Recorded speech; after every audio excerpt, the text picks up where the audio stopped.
A voz do povo que segue por aqui e já está, como a gente disse, com a gente, doutor Márcio Florestan, da Promotoria de Justiça, do projeto dos cidadãos aí, né, que precisamos todos nos empenhar sempre mais. Doutor, temos vários assuntos para falar hoje, seja sempre bem-vindo aqui à Voz do Povo e bom dia. Bom dia, obrigado Marlene, agradecer o convite que você fez e meu bom dia também a todos os ouvintes da Rádio Sorriso, programa Voz do Povo. Satisfação em recebê-lo. Semana passada o senhor esteve na prefeitura em reunião e tratando de um assunto que envolve toda a comunidade, que é o combate à dengue. Esse fim de semana até teve mutirão em alguns locais, mas a princípio, do que se tratou, né, nesta reunião, doutor? Olha, tratamos de vários temas, Marlene. Em relação à dengue, nós verificamos que em alguns municípios já têm sido utilizados os drones. Os drones, eles trabalham, eles incrementam, eles melhoram muito esse trabalho de prevenção à proliferação do mosquito Aedes aegypti, né? O mosquito que causa a dengue, a chikungunya e o zika vírus. Se você não tem os drones, a identificação dos locais em que ocorre lixo depositado de forma irregular, a fiscalização sobre a limpeza dos quintais, das residências, ela é feita por meio das visitas dos agentes de combate a endemias. E nós temos um perímetro urbano já bem extenso, né? Agora, com o drone, o trabalho que, se executado por meio das visitas dos ACEs, levaria meses, semanas, tem como ser realizado num único dia, com tomadas aéreas das imagens, e com isso já se consegue verificar os locais onde há mais acúmulo de lixo e de resíduos, e aí definir pontos estratégicos para retirada de larva, para aplicação de produtos para conter a proliferação do mosquito, e também para intensificar o trabalho de educação ambiental e o diálogo com a população para que não promova o descarte de lixo de forma inadequada, propiciando a proliferação do mosquito. Em relação aos drones, não existe nenhuma ilegalidade, não existe nenhuma invasão nesse olhar de cima nas residências aí? Olha, há modos técnicos de executar esse monitoramento que impedem a violação da intimidade e da privacidade. Então você pode estudar, por exemplo, a utilização de aplicativos que fazem a aproximação das imagens do lixo, mas se for flagrado alguém em uma atitude na intimidade da sua casa, na privacidade do seu lar, essa imagem ela pode ser retirada, a resolução dela, né? Há meios que podem ser empregados para isso. Além disso, o monitoramento por drone, os dias podem ser previamente divulgados, os horários previamente divulgados, de maneira a causar o menor impacto possível às pessoas, à região em que o drone fará o sobrevoo. Foi recebida bem essa ideia sua, essa sugestão, doutor? Olha, eu senti que sim. Me parece que há o desejo do município em modernizar essas técnicas, né? Hoje, o município passará a contar em breve com a nomeação dos aprovados com mais de 40 ACS, mas ainda assim, para o perímetro urbano da cidade é um número pequeno. Então, a utilização dos drones ela poderá melhorar essa política pública de prevenção aí a fiscalização do descarte inadequado de lixo no perímetro urbano. Esse seria o maior problema, na sua visão, doutor, para que a gente tenha essa infestação novamente com o mosquito transmissor da dengue? Olha, eu acho que esse é um dos eixos importantes. Agora, o outro eixo, e talvez esse seja o mais importante de todos, é a questão da educação ambiental, né? Nós ainda temos no nosso país uma gigantesca quantidade de pessoas que descarta lixo de forma inadequada em terrenos baldios, em calçadas, ou nos quintais das suas próprias residências, ou mantém caixas de água abertas, materiais depositados que podem permitir o acúmulo de água parada, como, por exemplo, pneus, latinhas, garrafas. E o mosquito, ele com uma pequena quantidade de água parada, ele já consegue reproduzir milhares e milhares de larvas. Então não é fácil combater o Aedes aegypti. Então nós precisamos avançar muito, mas muito mesmo, na questão da educação ambiental. Promover um trabalho integrado, intersetorial entre a educação, a saúde, a assistência social, a comunidade, também as entidades civis, né? que representam a população, a comunidade religiosa, envolver todo mundo nesse trabalho de sensibilização, de diálogo com a comunidade, para daí conseguirmos diminuir bastante, significativamente, os índices de infestação predial por bairro do mosquito Aedes aegypti. Legalmente falando hoje, a autoridade tem meios para responsabilizar o cidadão que não lidar adequadamente com essa situação? Existem meios, sim, Marlene. O NIF pode fazer a fiscalização, lavrar autos de infração, determinando a retirada de entulhos, lixo que esteja depositado de forma irregular. E em seguida pode haver aplicação de multa. Mas o mais eficaz de tudo isso realmente é a conscientização. Se as pessoas voluntariamente entenderem que o mosquito causa doenças gravíssimas, entenderem que nós estamos perdendo vidas de crianças, de adultos, para o mosquito, e que basta cada um fazer a sua parte, cuidar do seu quintal, do seu terreno, não jogar lixo de forma inadequada em via pública, que com essas providências tão simples, nós conseguiremos evitar a proliferação do mosquito. Então, o maior desafio é que as pessoas compreendam isso e tenham empatia pelo sofrimento do próximo, porque uma pessoa que contrai dengue, chikungunya ou zika vírus, ela passa enormes dissabores, pode perder a vida, pode vir a óbito, e às vezes com um pequeno dispêndio de tempo, todos os dias a gente consegue fazer o monitoramento da nossa casa, do nosso quintal, da nossa calçada, e aí evitar, dar oportunidade, né, para que o mosquito, vendo a água parada, possa se reproduzir, possa lançar ali as suas larvas. Podemos melhorar o nosso capricho, eu diria, em relação a isso, né? Precisamos. Outros assuntos tratados por lá neste encontro também, a questão das calçadas em 60 dias. Não sei se foi na mesma reunião, mas a gente viu o material divulgado pela própria assessoria. Foi um pedido seu, doutor? Sim, foi, mas aí em relação a essa questão nós temos que aclarar bastante as coisas, né? Bem, primeiramente o que é que nós temos hoje, né? Nós temos hoje uma lei nacional, que é o Estatuto da Pessoa com Deficiência, e também uma lei municipal que está em vigor. Essa lei municipal que já está em vigor há muitos anos, ela prevê, Marlene, que o proprietário ou o possuidor do terreno, ele precisa construir a calçada com acessibilidade, para possibilitar que a criança que vai para a escola e retorna da escola possa fazê-lo em segurança, sem ter que caminhar pela rua, para possibilitar que o cadeirante, a pessoa com deficiência física, também possa exercer o seu direito de ir e vir sem riscos, para possibilitar que as pessoas idosas também possam exercer o seu direito de ir e vir sem risco de serem atropeladas. Mas o que ocorre? Em boa parte dos municípios brasileiros, nós temos a maior parte dos locais em que deveria ter sido construída a calçada, esses trechos sequer foram cimentados.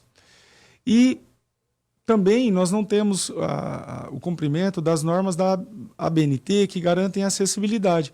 O piso tátil, a rampa de acesso, o tamanho adequado das calçadas.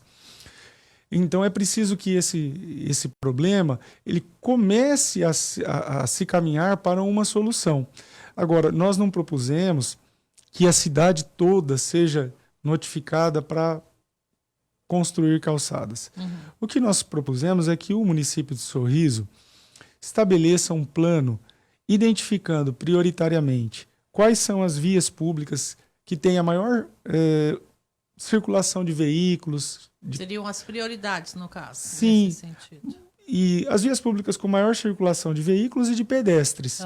E que essas vias especificamente, e também aquelas que têm o maior número de acidentes de trânsito, o município elaborasse um plano, elegesse em 2023 algumas ruas e avenidas, 3 ou 4 ruas e avenidas, e aí, para essas ruas e avenidas, se começasse a ser feito esse trabalho de fiscalização.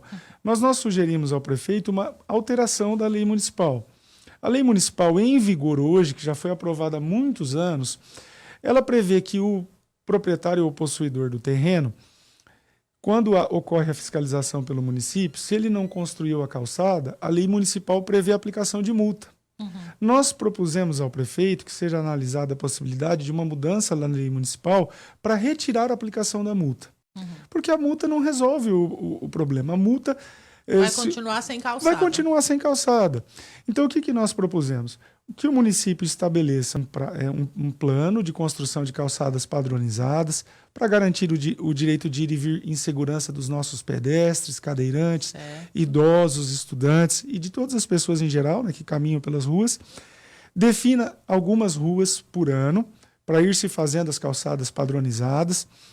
Com isso, além dessa segurança para os pedestres, a proteção da vida e da integridade física das pessoas, há também a questão urbanística, né? Você melhora a qualidade urbanística da estrutura urbana do município. E o que nós propusemos ao município? Que aquelas áreas, terrenos em que há uma valorização econômica, financeira muito elevada do terreno, Marlene, que o proprietário seja notificado nessas ruas em que constou do plano anual a obrigação de construção da calçada, para realizar a calçada. Caso o proprietário não faça, em vez de aplicar multa, que é o que está hoje na lei municipal, nós propusemos que o município faça a calçada e cobre do proprietário somente o custo, e de forma parcelada, para que a cobrança seja feita junto com o IPTU. E tomamos a liberdade de sugerir também que a mão de obra para fazer essas calçadas, que se possa utilizar a população carcerária, para que eles possam trabalhar nessas obras, em vez de ficarem muitas vezes com o tempo ocioso no sistema prisional. Para isso, o Senai hoje oferece gratuitamente ao município esses cursos de formação de mão de obra. E a gente acredita que esse modelo que está sendo proposto ao município, Marlene, baratearia muito o custo de construção das calçadas. Por quê? Porque se eu, Márcio, como particular, tenho que comprar os materiais no varejo para fazer a calçada, o preço é um. Sim. Se o município licita a compra dos materiais em um volume maior, ele compra no atacado. Então sai mais barato. E utiliza a mão de obra do preso, você também diminui significativamente o custo da mão de obra. Com certeza. E deixando bem claro esse aspecto, não é que nós queremos resolver a questão das calçadas para a cidade de Sorriso toda, numa tacada só. Não, ninguém seria maluco de propor algo assim. O que a gente sugere é que o município verifique as ruas e avenidas com maior fluxo de pedestres e de veículos e faça um plano para ano a ano ir se fazendo aí algumas ruas, algumas calçadas. E também propusemos o seguinte: naquelas áreas em que o proprietário ou possuidor não tem condição financeira para construir a calçada, que nesses casos o próprio município arque com o pagamento. Agora, fazendo uma coisa com responsabilidade, nós não podemos comprometer uma grande parcela do orçamento do município para se fazer só isso. Nós temos muitas obras públicas e investimentos em áreas como saúde, assistência social, educação que precisam ser feitos. Mas isso não impede que, por exemplo, o município defina aí 300, 500 mil reais por ano para investir nessas calçadas, para fazer aos poucos, paulatinamente ir fazendo as calçadas. E isso nos locais em que o proprietário ou possuidor não tem condição econômica. Você não vai exigir de uma família pobre que hoje empreenda gastos com construção de calçada. Mas se você pegar, por exemplo, as nossas avenidas, a Brasil, a Tancredo Neves... Eu ia perguntar, tem muita calçada, entre aspas. Na verdade, o passeio público com gramado. Gramado não possibilita uma cadeira de roda andar tranquilamente. Né? E ainda quando a gente consegue ter um pedacinho de calçada, um nivelamento que a pessoa consiga caminhar, ainda que seja na pior das hipóteses grama ou terra, as pessoas conseguem passar. Mas e quando nós temos, por exemplo, uma diferença de altura entre a rua e a calçada? A gente tem ali na Brasil, sem acesso nenhum, né? Próximo ao edifício Santorini, um quarteirão inteiro, em que ali não é só o fato de você não ter calçada. Todo pedestre que passa por ali precisa caminhar pela rua, seja ele cadeirante, seja uma mãe com o bebê, com carrinho para carregar o bebê, seja uma pessoa idosa que já tem dificuldade para caminhar. Ali não tem jeito, porque a diferença de nível é 4 ou 5 metros. A pessoa não tem opção, só tem a rua mesmo para passar. Em outras vias, por exemplo, a gente tem pontos da Avenida Blumenau que foram plantadas árvores imensas que tomou a calçada inteira. Tomou a calçada inteira. Então, também obriga a pessoa a passar pela rua. Nós não podemos ignorar que nós temos mais de 1.300 acidentes de trânsito por ano em Sorriso. É seguro para as crianças, para os adolescentes, para os idosos, para o cadeirante, ter que utilizar a rua para os seus deslocamentos? Então, o problema existe. Esse é um direito assegurado, o direito de ir e vir na Constituição, nas nossas leis. Agora, é preciso estudar uma solução que seja compatível com aquilo que é possível ser feito. Que não venha nenhuma ideia mirabolante, vamos construir calçada de uma vez na cidade toda. Não é possível. Ou vamos onerar financeiramente pessoas que já estão com dificuldade econômica. Não é possível. Então vamos traçar um plano que seja compatível com a realidade da cidade, compatível com as inúmeras regiões que nós temos em Sorriso, e um plano que seja execuível, né? Nessas áreas valorizadas, esses terrenos que eu citei na Brasil, na Blumenau, são terrenos que valem 3, 4, 5 milhões de reais. Na minha humilde visão, não oneraria o proprietário desses terrenos gastar aí 3,5, 4 para fazer uma calçada com rampa de acessibilidade, um piso tátil. Exato. Reduz que tem um terreno num valor desse, ele possa com certeza fazer a calçada. Né? Há uma presunção de possibilidade, de capacidade financeira. Agora, nos locais onde se sabe que a população comprou um terreno a um custo menor, que a população tem uma capacidade financeira menor. O bairro em si, né?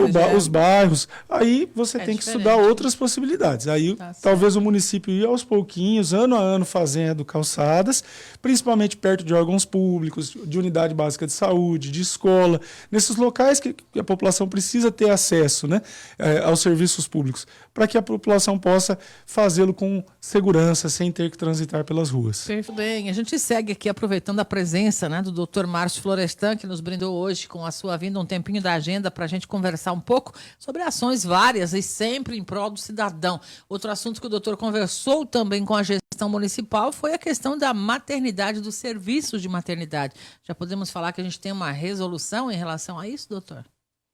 Acho que nós demos um passo importante, Marlene. É uma questão complexa, porque a oferta do serviço de parto de risco habitual, que é o serviço que se refere à grande maioria das gestações, para que esse serviço possa ser oferecido pelo município, numa maternidade municipal ou em um centro de parto normal, é necessário que essa oferta se dê dentro de um alinhamento com a política pública do Sistema Único de Saúde, para que você tenha acesso ao cofinanciamento federal e estadual para o funcionamento do serviço. Certo. O município pretende, pelo que nos foi passado em reunião, como uma solução provisória, locar um espaço para iniciar a oferta desse serviço. Mas dialogamos com o poder público para que essa possível oferta seja feita dentro das regras do Sistema Único de Saúde referentes à estruturação da rede cegonha, para que o município não perca recursos federais e estaduais que existem e estão disponíveis para o cofinanciamento desse serviço. Então isso precisa passar pela Comissão Intergestora Bipartite, precisa ser discutido com o Grupo Condutor Estadual da Rede Cegonha, né? E incluirmos a oferta desse serviço dentro da pactuação regional da Rede Cegonha, porque não basta oferecer o parto.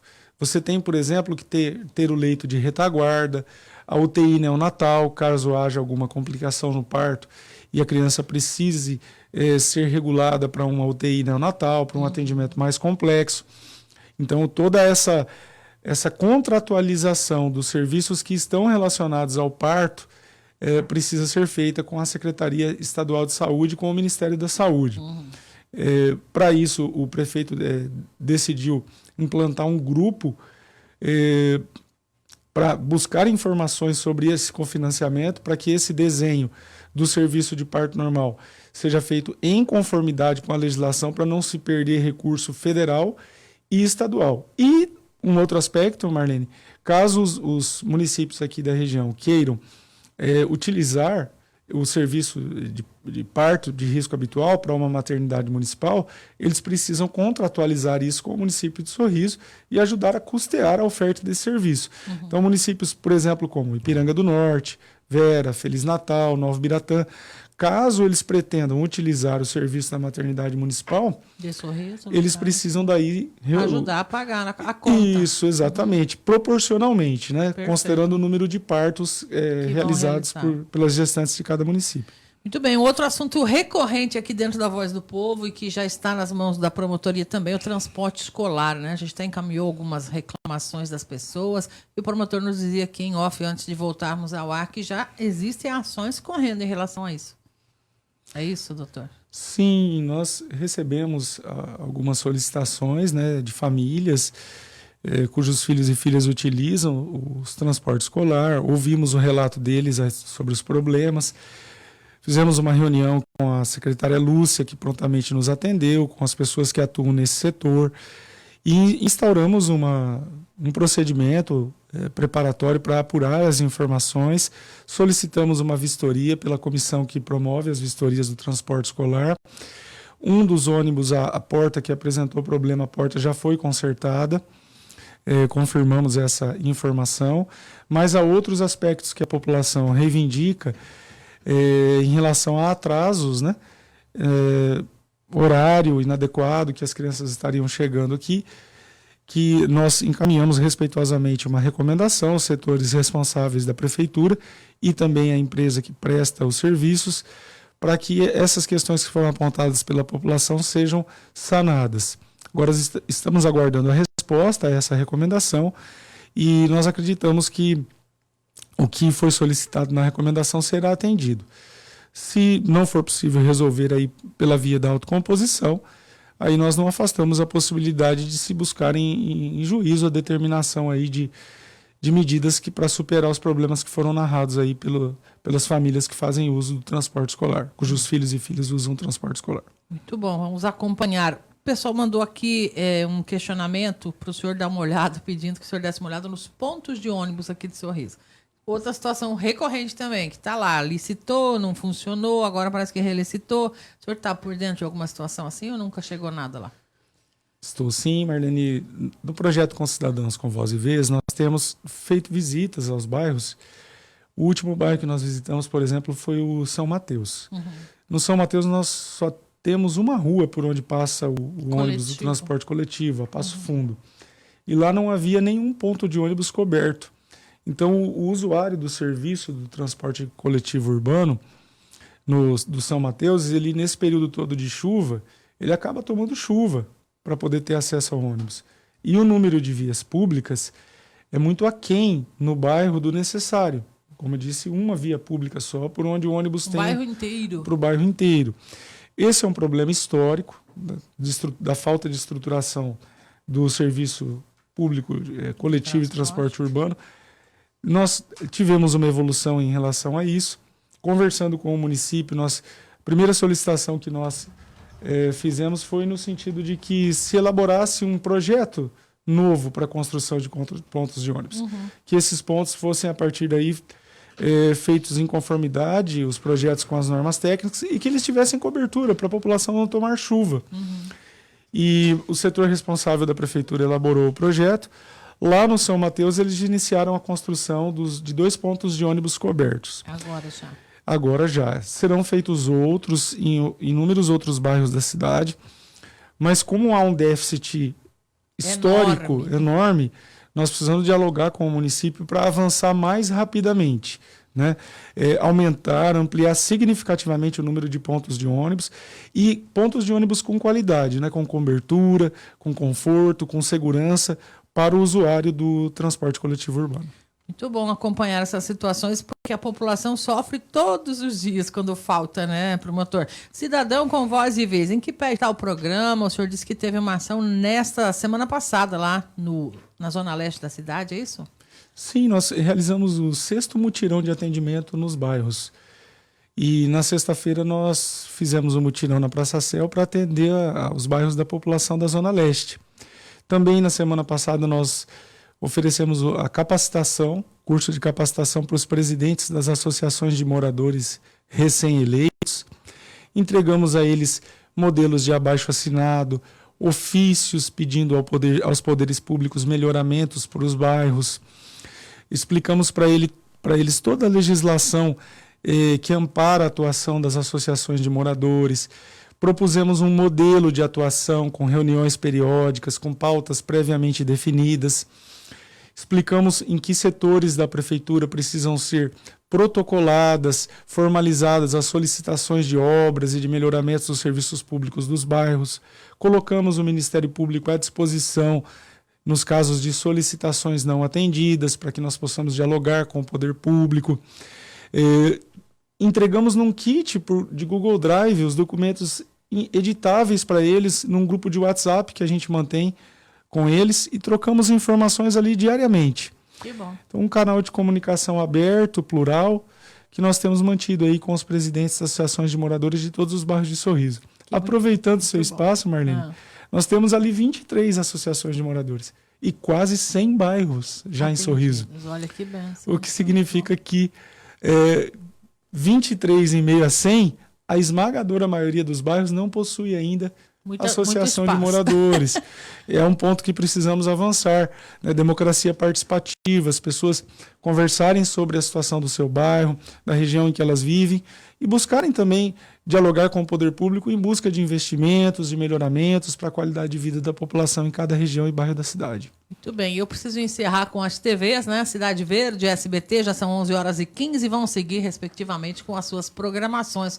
Um abraço a quem nos acompanhou por esses canais até aqui e fique ligado, a Voz do Povo vai seguir, né, colegas? Ótima segunda-feira a todos, até amanhã. Um abraço a todos e até amanhã.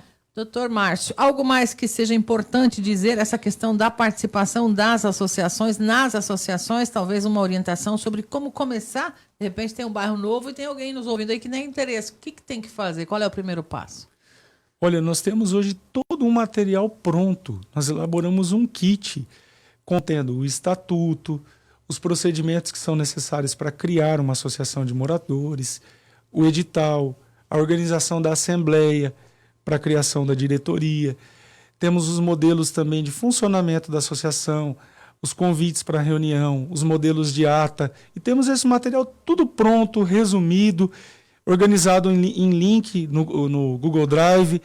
Então, as pessoas que tiverem interesse em constituir a sua associação no seu bairro, é só elas nos procurarem que a gente tem esse material já prontinho para entregar e para oferecer a eles todo o auxílio que é necessário para a criação e funcionamento da associação de moradores. Que bom, lá na Promotoria de Justiça. Na promotoria ou no meu WhatsApp, que é o 66-99213-9693, só encaminhar a mensagem no meu WhatsApp que eu respondo. Se eu não puder responder na hora, se eu tiver numa audiência, mas eu respondo no mesmo dia, com a maior velocidade possível. Muito bom esse canal aberto, assim, as pessoas ainda têm bastante receio, né, quando fala do fórum, da promotoria, achando que é problema. Na verdade é a solução, né, doutor? A nossa obrigação é trabalhar para resolver os problemas da comunidade, buscar avanço. Precisamos ser solução e não problema. Com certeza, que bom. Algo mais que o senhor queira destacar aqui, doutor? Não, só mesmo agradecer a vocês, a toda a equipe aqui da Rádio Sorriso, né? Mais uma vez cumprimentá-los por todos os dias abordar tantos assuntos que são importantes para a qualidade de vida da população de Sorriso e aproveitar esse finalzinho aqui da minha fala para fazer um pedido novamente à população. Né? Nós tivemos agora mais um ciclo de apuração dos índices de infestação predial do mosquito Aedes aegypti e, infelizmente, se não houver um esforço por parte de todos e todas, nós vamos perder muitas vidas em Sorriso nesse ano. Estamos passando vergonha, doutor. Estamos. Olha, você que está nos ouvindo aí, dê uma olhadinha no seu quintal, verifique se não tem resíduo acumulado, se não tem garrafa, pneu, tampinha, uma tampinha de garrafa PET, um pedaço de plástico. Passou pela calçada, viu uma garrafa long neck no chão, recolhe, coloca no lixo mais próximo. Verificou que tem um terreno com muito lixo acumulado, aciona o NIF, o Núcleo Integrado de Fiscalização. Nós precisamos somar forças. Se cada um fizer a sua parte e se importar, em se interessar em ser solução para esse problema, nós vamos evitar a morte de crianças e de pessoas adultas por uma doença que já poderia ter sido erradicada há muito tempo. É difícil falar em dengue e falar em óbito, mas tem havido, não é pouco, né? Infelizmente, aqui no estado de Mato Grosso. Sorriso ano passado teve 2, esse ano ainda não, e a gente gostaria muito de chegar ao fim do ano sem, né, doutor? Mas mais. Tomara que sim. Muito bem, muito obrigada pela sua vinda aqui. A gente está também sempre à disposição e só podemos parabenizá-lo pelas ações aí em prol da nossa comunidade, doutor.